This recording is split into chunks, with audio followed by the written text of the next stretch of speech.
नमस्ते सभी बच्चों को। आज मैं आपको वर्कशीट नंबर 26 करवाने जा रहा हूँ। ये साइंस की क्लास 6 की डीओई से जो इशू की गई है 5 अक्टूबर की रहेगी।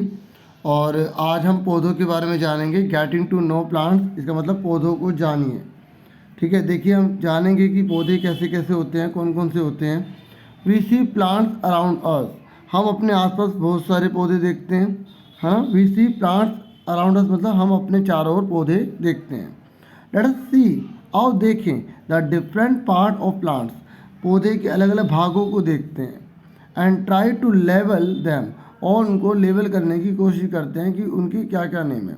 देखिए यहाँ लिखा है root, leaf, stem, flower, branch etcetera, मतलब और भी चीज़ें हो सकती हैं।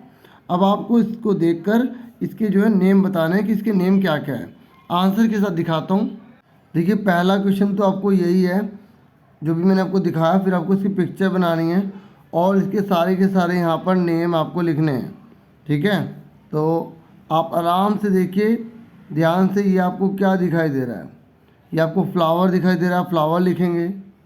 उसके नेक्स्ट आप ध्यान से कि ये जो लाइन है जो जा रही है ये अंदर होते हुए यहाँ जा रही है, ये क्या है? स्टेम है। इसका क्या है? स्टेम है। ओके, उसके बाद आप ध्यान से देखिए ये क्या है।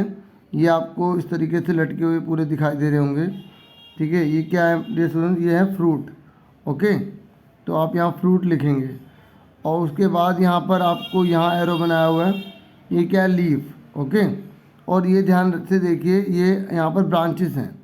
तो यहाँ पर ऑप्शन में तो नहीं दिया था, ठीक है, लेकिन क्वेश्चन में पूछा हुआ था, ब्रांचेस भी लिखा था, तो मैंने ब्रांचेस भी यहाँ लिख दिया।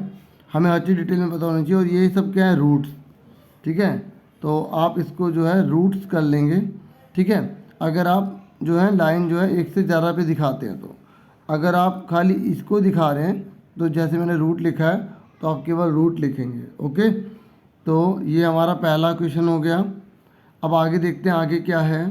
देखिए मैंने आपको पहला वाला ये तो दिखा दिया अच्छे से। और हमसे जो है ना यहाँ लेट्स प्रैक्टिस में ये 3 पूछे गए हैं। इससे पहले हमें ये पढ़ना पड़ेगा। ठीक है, तो मैं आपको पढ़ के पूरा बताता हूँ ताकि आपको अच्छे समझ में आ जाए। ये कह रहा है इन आवर डेली लाइफ, हमारे रोज़मर्रा की जो जीवन है, we observe the plants around us, हम अपने आसपास पौधों को ऑब्जर्व करते हैं, उन्हें जानते हैं, उन्हें देखते हैं।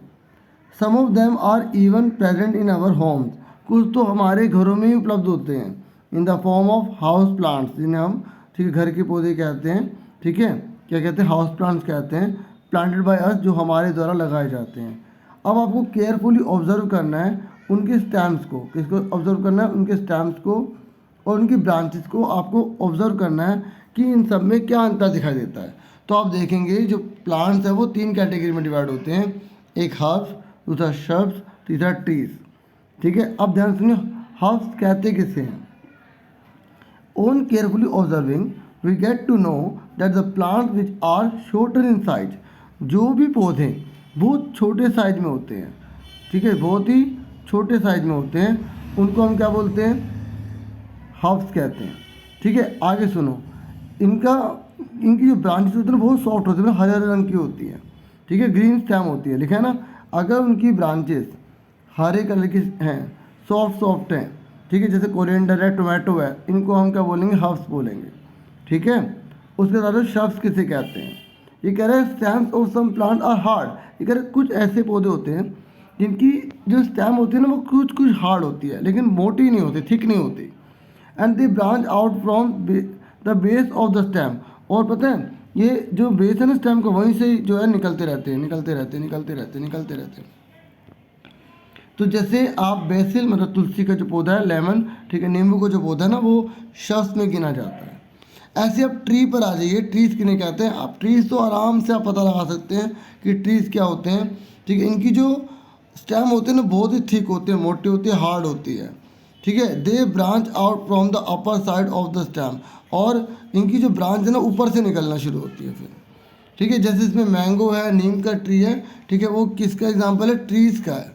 ठीक है, अब फटाफट क्वेश्चन कर लेते हैं। यहाँ पर पहला क्वेश्चन आपसे बोला गया है आपको सेग्रीगेट करना है, अलग अलग करना है प्लांट को, जो हर्ब्स हैं, श्रब्स हैं और ट्रीज हैं, इनमें आपको अलग अलग करना है। मैंने आपके लिए स्पेशल बॉक्सेस में करके रखा है ताकि आपको नोट करने में भी मज़ा आए और मुझे आपको पढ़ाने में मज़ा आए। देखिए आपके लिए स्पेशल हमने कैटेगराइज कर दिया है, हाफ कैरेट, ठीक है, और जो स्पिनच है, मिंट है, और श्रब्स में जैस्मिन, रोज, हिबिस्कस, ठीक है, आपने फूल भी देखे होंगे रेड कलर के होते हैं इसके। ऐसे ट्रीज में टैमरिंड, कोकोनट और जामुन। अगर आपको लग रहा है एफर्ट कर रहे हैं तो आप वीडियो को लाइक कर सकते हैं, चैनल पर न्यू है तो आप सब्सक्राइब कर सकते हैं। अब आगे देखिए नेक्स्ट क्वेश्चन कौन सा है। नेक्स्ट क्वेश्चन है, जो स्टेम है ना हर्ब की, वो डैश टू डैश होती है। हालांकि आप इसमें ज़्यादा ढूंढ सकते हैं, लेकिन मैंने आपके लिए स्पेशल किया हुआ है, आप ट्राई किया कीजिए ज़रूर, ताकि आपकी लर्निंग अच्छी हो, फिर आंसर मैच कीजिए, ठीक है। मैं दोनों पढ़ते तो फिर आंसर के साथ दिखाता हूँ। The branches of tree spread from the dash side of the stem. ये कहते हैं जो ब्रांचेस होती है ना पेड़ की, वो कहाँ से जो है ना वो निकलती हैं, कहाँ से फैलती हैं। अभी हमने पढ़ा था अपर साइड से, है ना। तो ये सॉफ्ट एंड ग्रीन लिख देंगे आप, और मुझे पता है आपने ट्राई जिन्होंने किया होगा सही किया होगा, ठीक है, क्योंकि ढूंढना भी आपको आना चाहिए, ठीक है। भले आंसर्स मैं आपके लिए करता हूँ, लेकिन आप खुद भी ट्राई किया कीजिए, क्योंकि ये जितना भी कुछ है ये एक गाइडेंस के लिए होता है, ठीक है। बढ़ना तो आपको है ना बच्चों, खुद अपने भविष्य के लिए, है ना। तो आप पहले किया करिए, थोड़ा सा अपने माइंड में सोच लीजिए, ऐसा होगा फिर मैच कर लिया आंसर, ठीक है ना। अगर आप लिखेंगे तो गलत होगा तो फिर कॉपी पर मिस्टेक होएगी, है ना। चलो वर्कशीट पूरी कंप्लीट हो गई है, फिर मिलेंगे आपसे नेक्स्ट वीडियो में। अपना पूरा ध्यान रखना, और thank you for watching and listening carefully. Take care yourself dear students.